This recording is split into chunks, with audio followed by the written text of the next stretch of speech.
right. Hello, good morning. Thanks everybody for being here. So we have are you guys hearing me okay? Is this reverberating? Okay, great. So we have three speakers, panelists here this morning, representing three different states, all working on these tough issues of accountability and assessment. And we're going to just sort of dive into sort of where we are today and where we may be going on this subject. So I don't have your formal introductions with me. Hopefully you all have their full bios in your panel. But we'll do very brief introductions as we go here. So why don't I start with you, Superintendent Baszler from North Dakota. And not South Dakota. She made it very, very clear before we came out. And I'll ultimately ask all of you to take a stab at this. Sort of where are we today nationally and then in your state with our accountability framework? I mean, we certainly have come. There's been a lot of walking back of where we were in terms of federal accountability, certainly. States have a lot more flexibility to do what they want with these systems. There are a lot fewer, certainly, federal consequences, and in many states, fewer consequences if performance is not at proficient levels. So given all of that, sort of where do you see us nationally right now and in your state? So for me, it's been a long walk. I was first elected to this position in 2012, so that's a long time. And so I was elected and took office in January of 2013. We were still under No Child Left Behind. And I had come from a school district. I was working in our largest school district in the state and then leading one of our fourth largest school district in the state as a school board president at the time. And so had been in that No Child Left Behind era since the early 2000s. And it was tough, right? No one was meeting those marks. But when I took office, what I realized is that over the previous 10 years when we weren't meeting our marks and No Child Left Behind, no one was even looking at those standardized test scores anymore. Our local school districts were able to tell their communities, to tell their parents, to even tell their families that don't even look at that. Here's what we want you to look at. So it was becoming completely ignored. It was completely ignored, and that was unacceptable for me when I came into office. And so we removed that honesty gap. We closed that honesty gap that we had with parents, and we reinstituted some expectations of our school districts to say where you're at. If you're not there, tell us what we need to get you there. Well, then, when No Child Left Behind, when ESEA was reauthorized, there was an opportunity for kind of a walk back, if you will, of that expectation of accountability. But one thing I think that ESEA did do that was very important is it allowed us to measure growth, where we have growth and the proficiency cut scores, because it allowed our school districts, it allowed states to actually focus on what we wanted them to focus on. So when we were writing our new accountability plan under the ESEA of ESSA, we had a lot of pressure. There was a lot of pressure, and I don't think I was alone in the nation. My colleagues were all there as well, to actually really minimize and discount, again, the expectation of state assessments within our accountability plan. And we had to stand strong. The guardrails were placed within the federal legislation that your academic scores needed to count to at least 51% of your total accountability. And that was good cover for us. It was good cover. And so we were able to ensure that we had accountability. Our assessments were still important. We were measuring growth.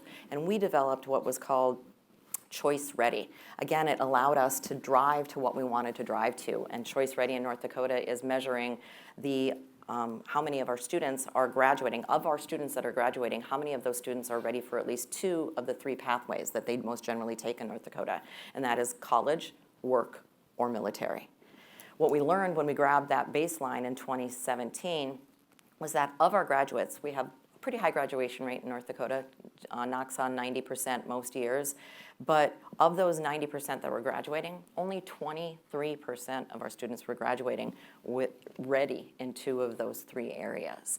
And so we then needed to redivert and reallocate our resources. And every school district, once they were being measured on that finally, it drew their attention there. They reallocated resources, and this last year, 70% of our students that are graduating are graduating choice ready. So essentially, I think in the nation, that's what's happening in North Dakota. In the nation, again, I don't think I'm alone. I think there's a lot of pressure on state leaders, on state education leaders, to roll back the assessment piece of our accountability, to measure other things. And I can't do that in North Dakota.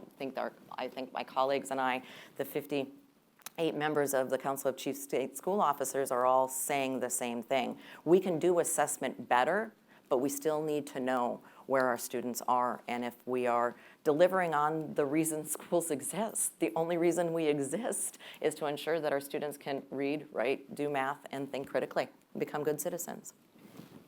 I have some follow-up questions for you on that, but before we dive into there, I want to get a little bit on the table from your state. So, Dr. Wright, you're working in Maryland now. You came from Mississippi, where you did a lot of work on this issue.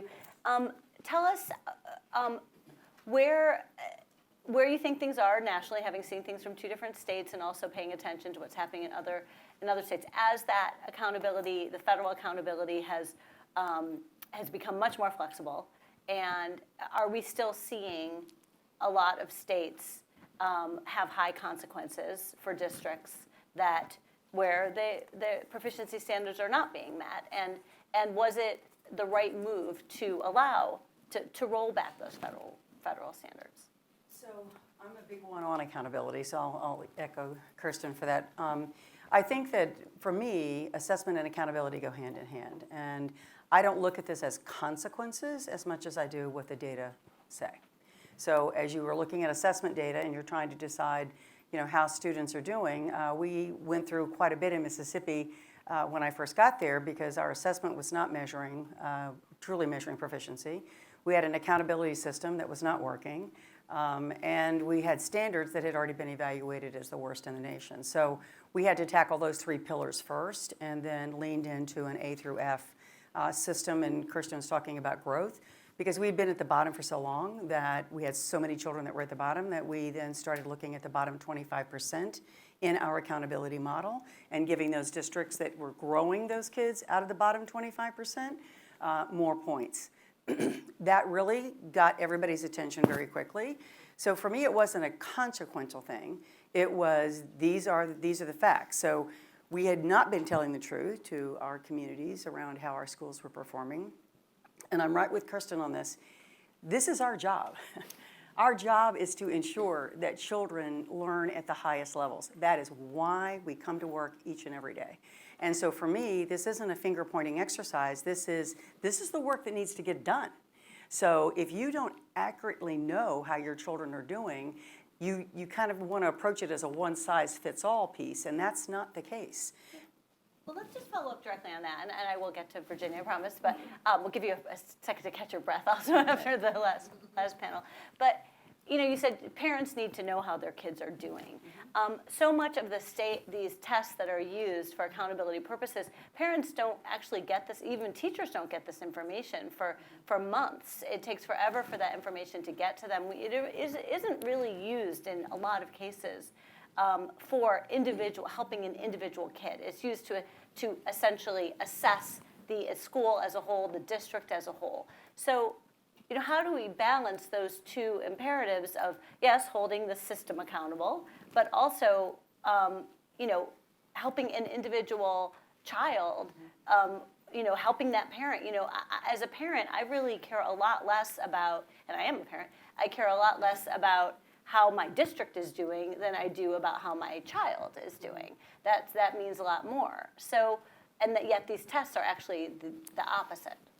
Well, I would gracefully disagree with you on that, because I think what districts are also doing, we did in Mississippi, and we're looking to do this in Maryland. I want to talk about that because we're putting together an assessment and accountability task force for a very specific reason that I'd like to speak about.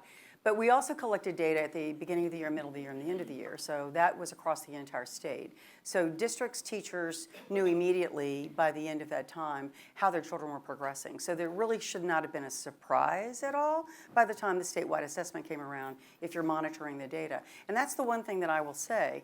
We collect data for a purpose, and that's to look at it. And also, behind every data point is a face. And if you don't know who that face is, then you're not going to know what that child needs. And so this is a mantra I have had for years. Like, okay, it's fine to say, there's not a one-size-fits-all for students with disabilities. There's not a one-size-fits-all for Hispanic children.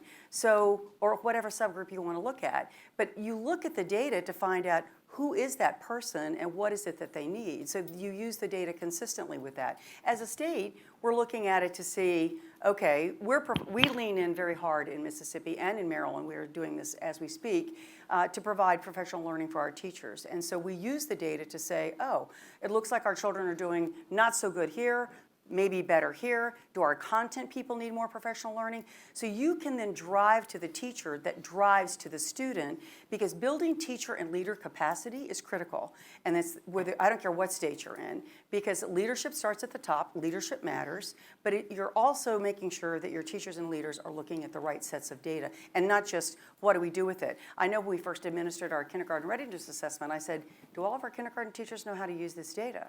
And the answer was, well, we don't know. I said, well, then let's put together some professional learning for our kindergarten teachers. Tell them to bring in their data so that we can then walk them through how to move from the data to changing instruction in a classroom. But it's a very strategic, conscious thought on every single step. And I'm gonna bust that myth a little bit. And I don't know what other states' assessments are like, but it is a myth that I've been busting for a decade now.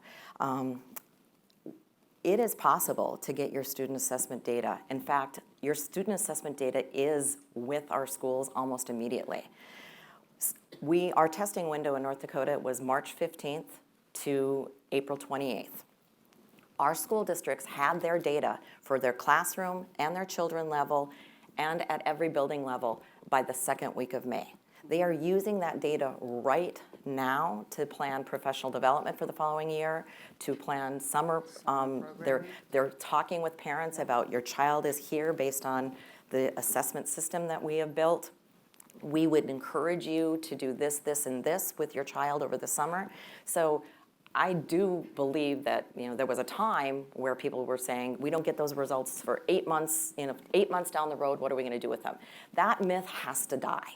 But it isn't a myth everywhere. I mean, my child Possibly. just had testing just last week, 8 days of testing for that. Now, they also in this district have another set of tests, which are the beginning, middle, and end of the year. So which gives you both, the system accountability and the individual data that you might need. But then that means you're spending a lot of time testing. So there's trade-offs to all of these things. And I think to Carrie's point then, I don't know that the results aren't available. It might be that the data isn't being used.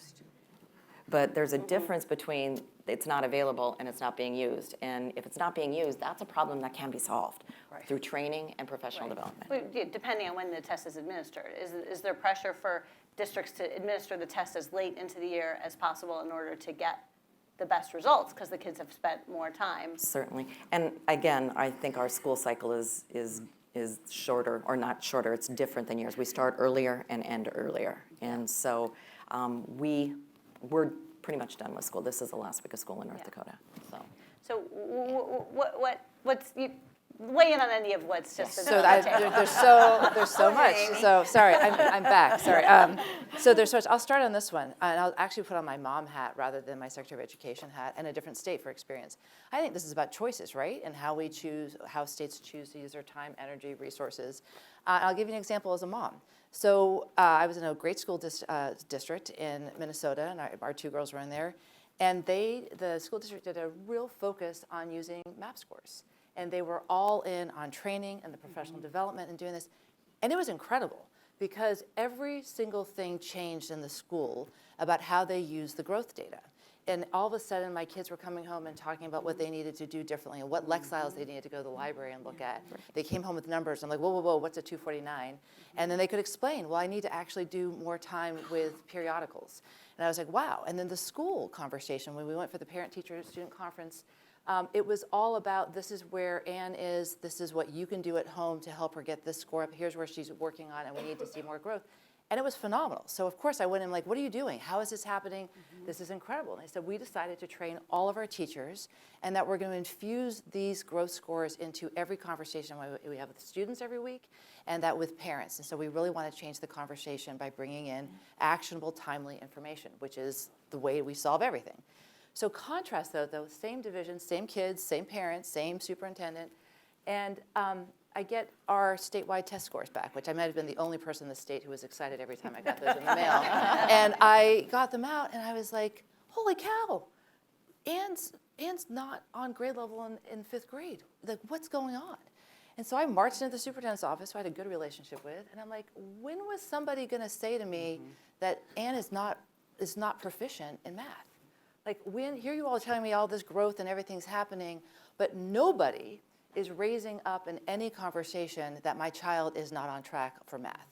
And she goes, well, that score doesn't matter as much as growth. I'm like, oh, yes, it does. Yes, it does. And I just use that as a moment of, what if we put the same amount of energy into this conversation that the governor just had and my two friends just were having around not just growth. Growth matters. It matters so much. But we have to make sure that our children are getting to where they need to be so that they have future opportunities, right? And this is why our kids aren't able to read. We just keep saying, well, they're making progress, they're learning. But if you don't actually get to where you need to be when you need to get there, doors start closing on your kids. Right. And this is why it matters that we don't say, oh, we only use this data or this data. We need to use every piece of data that we can that's going to help identify where every child is, and then we need to do everything possible to meet that child where he or she is and get them where they need to go. And so we need to stop these debates about what is better than the other and say all of it. And how do we use it, and how do we train our educators, how do we make the time, and how do we make sure that there's a personalized learning plan for every one of our children, especially the ones that we have not been seeing, because we use averages all the time. And you know what averages do? They mask children, and we don't see children. So there's that whole piece. I have lots more I can say about that, but we can go on. But it matters. And So we obviously have three people here who are very pro accountability, pro assessment, and that I don't know that necessarily reflects the nation as a whole at this moment that we're in, because there's obviously been a lot of rollback and a lot of pushback to the points that you all have been making. So I think that what one of them might say if they were sitting here might be, if this is so effective and such a good idea, why didn't, for years when we had under No Child Left Behind and we had all of this assessment, we had a heavy accountability system, why didn't it make more progress? Because I think you've got to look at what you're putting into your accountability model. Like, what are you wanting to draw people's eyes to? Why didn't they put the right things in? Those are choices that states make. I mean, every state makes those choices. And just like Maryland, that's one of the reasons, excuse me, that we're looking at our assessment and accountability model. Because over the past decade, our scores have just continued to drop.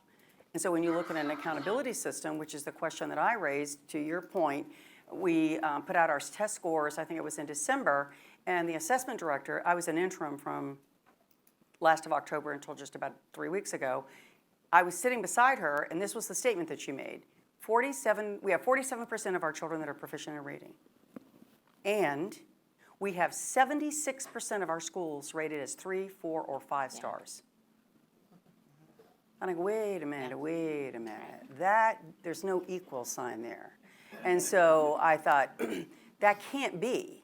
So when you started looking at, to your point, is it what are we really holding schools accountable for, then that's what you build into an accountability model. So if you want graduation to count, then that better, 4-year cohort graduation, not 5-year, 4-year cohort graduation to count. You've got to set the bars high. If you want advanced placement and IB and dual credit to count, that needs to be in your accountability model. If you want growth to count and growth of the kids that need it the most at the bottom, that's got to be in your accountability model. If you want ACT or SAT scores of benchmark nationally, it's what you want people to focus on in schools. And so that to me is, and that's left up to every state, and every state has a different context. I mean, it may be that the context in one state says, this is what's important to us, and what I'm saying in Maryland is we really need to rethink, because it looks like after 10 years, not only have our test scores dropped, our average proficiency in math right now, this is Maryland, 23%. 23%. And so how do you as a state chief look at these data and say, oh, well, you know, I mean, you've got to figure out, and is it a teacher capacity issue? I'm good with that. If teachers need more, professional learning, I'm good with that. I can use my data to direct that professional learning to build their capacity. I can be honest with you, we did the same thing in Mississippi. I said, let's don't assume that teachers know how to teach reading, but let's pick a strategy that has research behind it to teach them how to teach reading. And that's what we did with the science of reading. And so we made sure that everybody was trained. And if you were already trained, that's great, you got more training. But you had to start somewhere because too many children were falling through the cracks. And as a state chief, I can't just ignore that. I've got to say, we need to look at it. And go ahead. And I don't know that I could agree with the statement that it didn't work. The truth is there. The truth is there. And so what wasn't working was us not looking at kids, saying on average we had great graduation scores. On average, most of our kids were doing well. But we weren't looking at those kids that were living in poverty. We weren't, looking individually at those kids that have learning disabilities. So what this accountability did was shined a light on it. And, it was Secretary Bennett that said the best disinfectant is sunshine, is to shine light on things. And so I just gave an example of, we were at 23% of our students were graduating choice ready. When we shined a light on it because of our accountability system and said, are they graduating ready to do whatever they choose to do and be able to change their path and change their mind, make a different choice, we found that no, only 23% of them. When you shine a light on it, then you get to work on it, you go from 23% to 70%. And when I first took office, our kids were down in those 20% for proficiency, and now we're, in the upper 40s and of really high cut scores. We didn't play with the numbers like we were doing. Really high cut scores, kind of fell backwards during the pandemic and are now climbing our way back out. But the reason I think people say it didn't work is because it wasn't intended to make the changes that we were expected to make. The regulation, the expectation was to shine a light on it, and then states and school districts and teachers needed to do the hard work. That's taking a long time. I shared with you before that for the first time in our state's history, the superintendent of public instruction is now able to go in to say, if you are chronically low performing and you're not doing it on your own, the state is going to come in and make some changes. We did not have that authority for the entire time of our statehood. And we would have never been able to achieve that authority had we not had the accountability and the standardized assessment scores for proficiency to give our legislators the information that they needed to make the tough decisions. The hard work is still going on. But I can't say that the assessment or accountability that is related and linked to assessment didn't work. It is working. It's just taking our country a long time to make the changes. So I say I agree. It worked and it's hated, right? So, and two things can be both true. So, and I can talk about the thing. So, and I'll tell you, I think after looking at this for a long time, my first report I ever wrote at NGA in 1990 was on standards assessment accountability. So I am a believer. And when you look back at the data, it works. And I can go back and I'll tell you about Virginia's story in a second. But what we did wrong the first time around, and why I think that we're ripe for having a renaissance in this and doing it and learning from what didn't work, is we failed to bring parents and teachers along in this conversation. And what you just heard the governor say is nothing is more important than having teachers, parents, and students working together. I spent a year teaching in Japan, and there's a wonderful Japanese phrase that's saying that student success rests on a three-legged stool of teachers, parents, and students, and they need to be working together.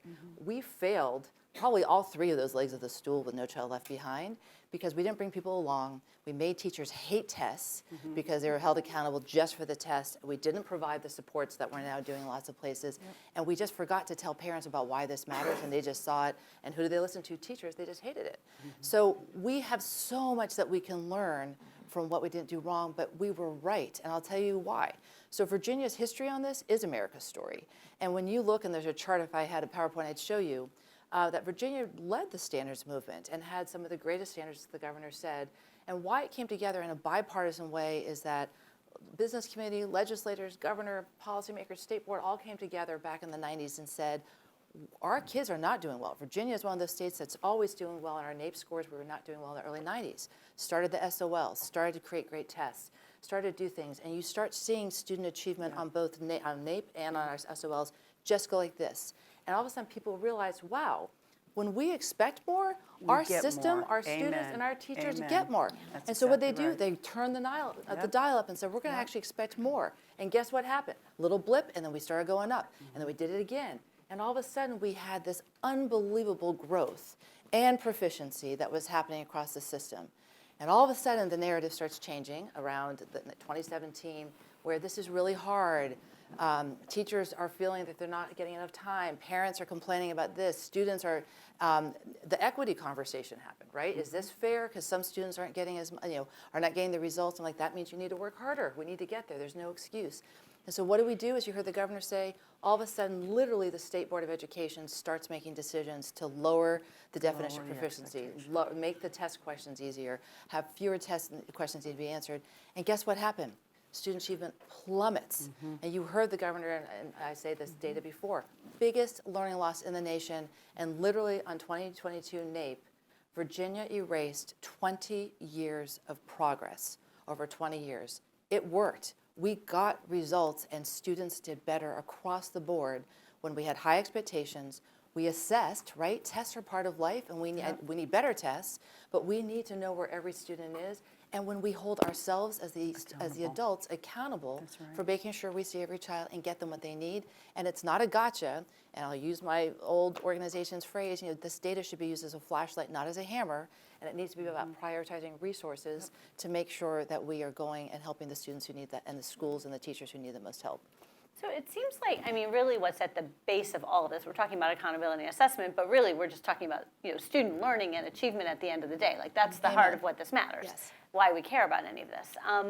I'd like to get each of your take on this question, which is that, the way we've organized school districts and the way that school boundary lines are drawn, and, we're speaking, just right after the 70th anniversary of Brown v. Board of Education, and yet we know that our schools are still pretty segregated, certainly economically, as well as racially. And you have high poverty school districts that with concentrated need. So, where you just have a large number of children who all need a lot. And that's really hard. It's really hard when you have just everybody who's walking in the door, dragging an anvil behind them. So how is it, and of course critics of these tests will say that, these tests are a measurement of poverty essentially. And which of course others would respond, well, are we just gonna write these kids off and say they're never gonna learn? Obviously that's not a good answer either. But how do you address that? And this is really a question about how do you actually make the system work, not how do you assess it. But I think they're all so tightly related that, you kind of have to talk about them together. How do you actually make things better for kids in a school district that has concentrated need? You can take it over, but that doesn't solve anything in and of itself, obviously. I'd like to take that first because I want to speak just specifically to that. Having come from Mississippi for almost 9 years, Mississippi has the highest rate of poverty in the nation. And I remember right after I got there, it was maybe my second year, I was meeting with the superintendents in regional meetings, and I had a superintendent stand up and say, how do you expect us to teach these kids in poverty? In front of all of his peers.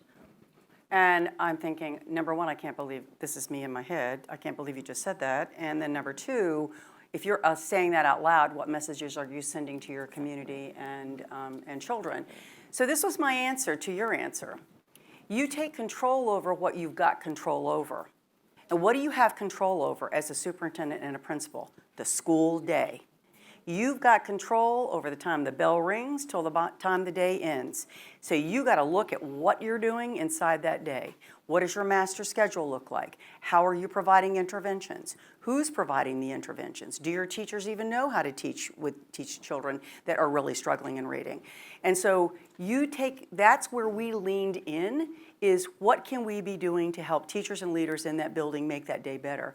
So by the time the 19 and 22 NAEP results came out, Mississippi's fourth graders had, in poverty, not only had outscored all of their other counterparts nationally, whether they were white, black, or Hispanic, 19 and 22, and Mississippi had closed the achievement gap between low-income and high-income children. So it is about setting high expectations. It is not about allowing excuses. And I said to them, you're right, you can't control what happens to them when they leave you at the end of the day, and you can't control what happens to them on the weekends, but you better be controlling Monday through Friday very tightly and following the data along with it.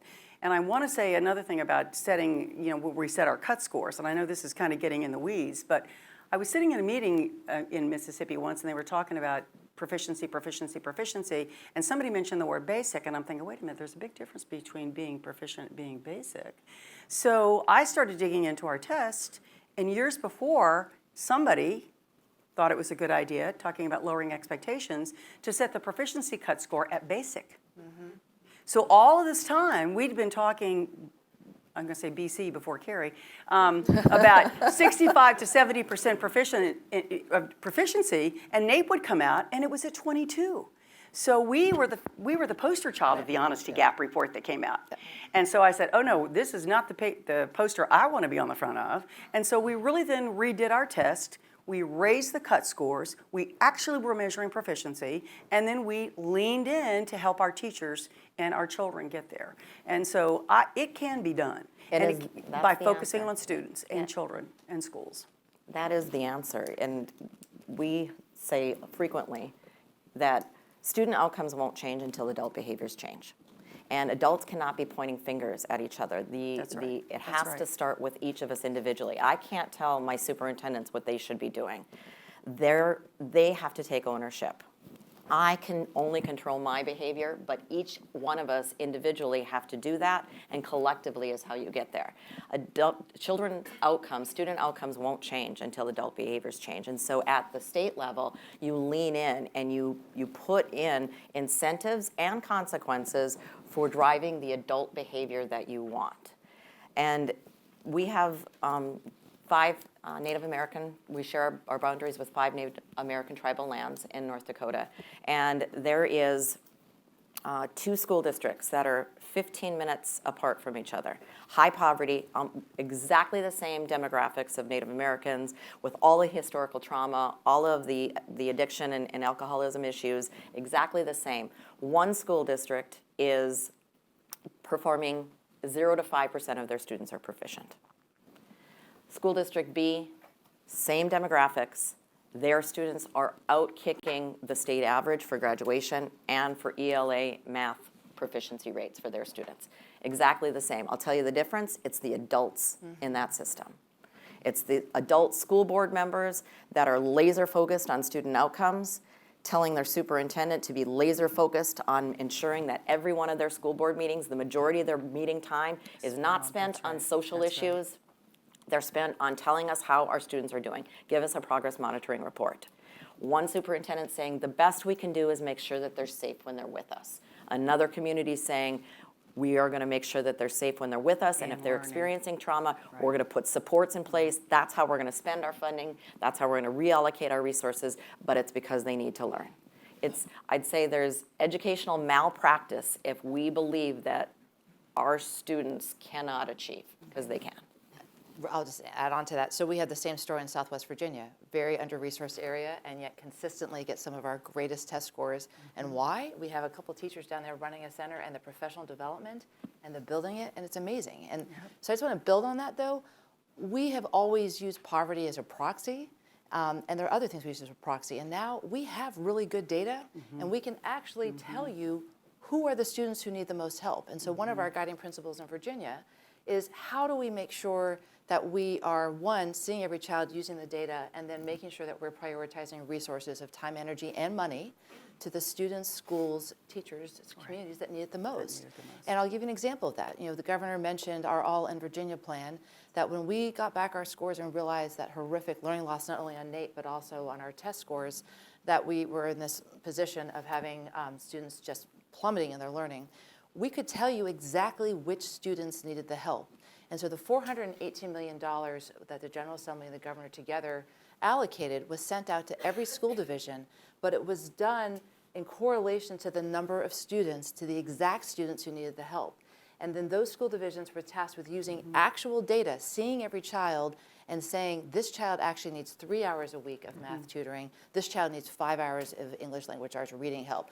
That's where we need to be. It's not using averages, it's not spreading, getting everybody the same thing. It is saying, where is this child, what does he need, and what are we going to make sure that we're doing differently as the adults to make sure that we are getting them where he or she needs to go. I want to add on to that just one thing. That's one beauty of the blueprint for Maryland's future that's there, that the tremendous amount of funding that's going in.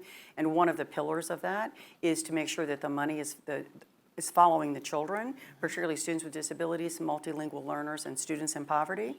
So that was built into that formula to drive that directly right down to the school site. So that's the same kind of analysis that needs to be taking place and is taking place at the state level, so that we know, and we've built in a financial management system for all the districts to be able to use, to be able to track that, to ensure that they actually are putting that money where it belongs, because that's really the way that you start providing more help, not only the financial resources, but then is what do we do with those schools, with those teachers in those schools, that what else can we possibly be doing to build their capacity, because that's a big lift in some schools.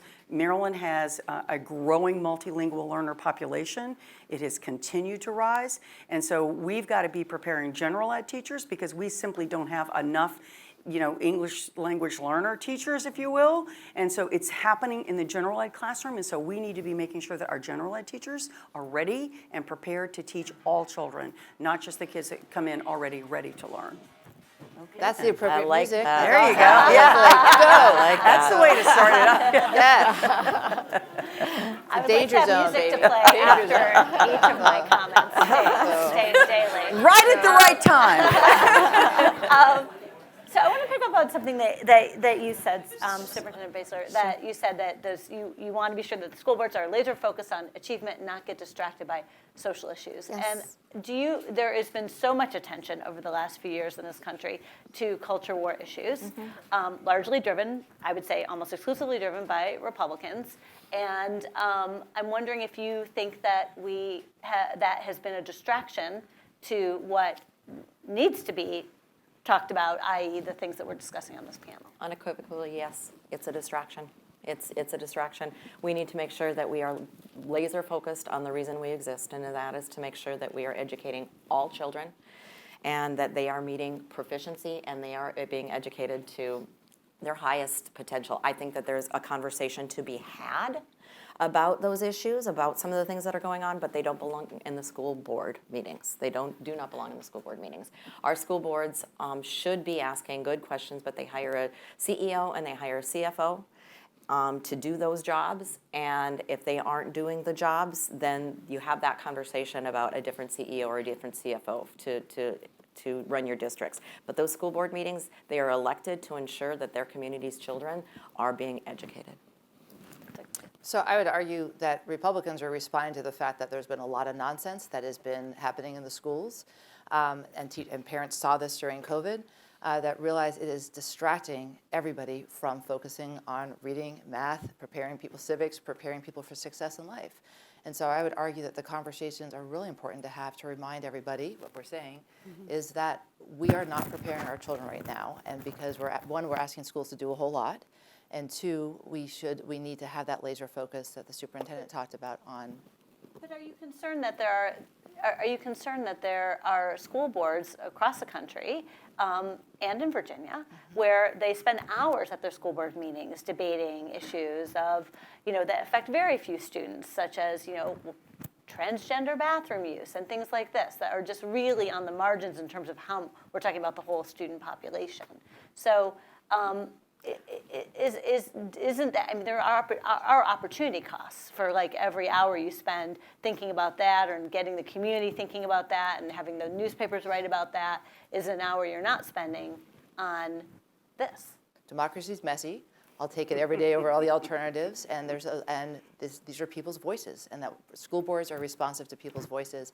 And I think what you're hearing from the three of us is that nothing is more important than making sure that we're preparing our students for life, and that we and for success in life, not only as members of our economy, but also as members of to be informed members of our citizenry, and also to be good neighbors.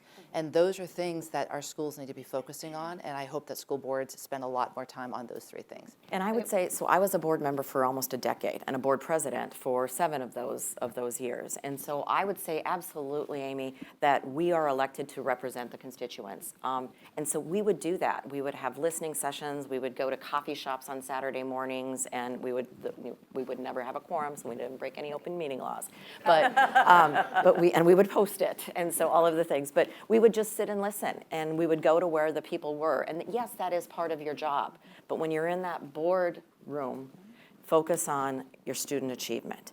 And I would also say that as a nation and as state leaders, we wholly underserve our school board members. Our school board members aren't getting trained and not being provided the support that they need. I'm going to try to get one more question in before that we get called on time, which is, now you guys are all working in the public school system, obviously, but there's a lot of focus these days on choice, on private school choice, and even public money for homeschooling in many states.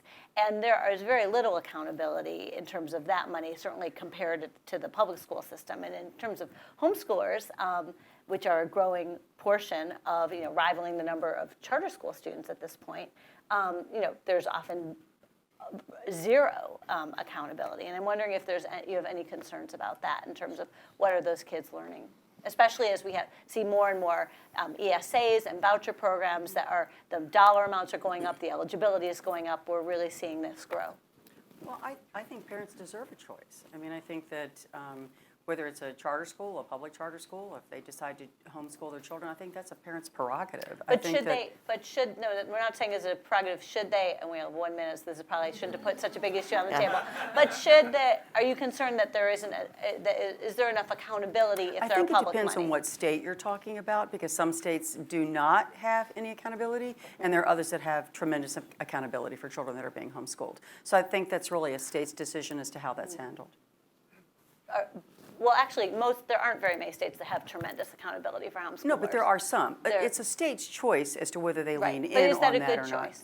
To have no accountability? Well, you're talking to somebody that believes in accountability. So I would say that, we need to have some accountability for what's happening at home. Because my concern is we just don't want them being kept at home just to be kept at home versus being kept at home to be homeschooled. Those are two very different things. So for me, we need to ensure the children are learning regardless of what environment they're in. What that looks like, I think, is going to differ from state to state. But I do think we need to hold everybody accountable, even homeschool children, for their learning, not just to sit at home because you don't happen to like the local school or whatever the issue might be, or it might be easier for you to have your kid at home. But the learning part has got to take place. That, to me, is important. Yeah. Okay. All right. Unfortunately, we're out of time, but lots of things to think about going forward. Thank you all for participating in this panel and for everyone's attention during this. And you'll be on to the next one. Okay. Thank you.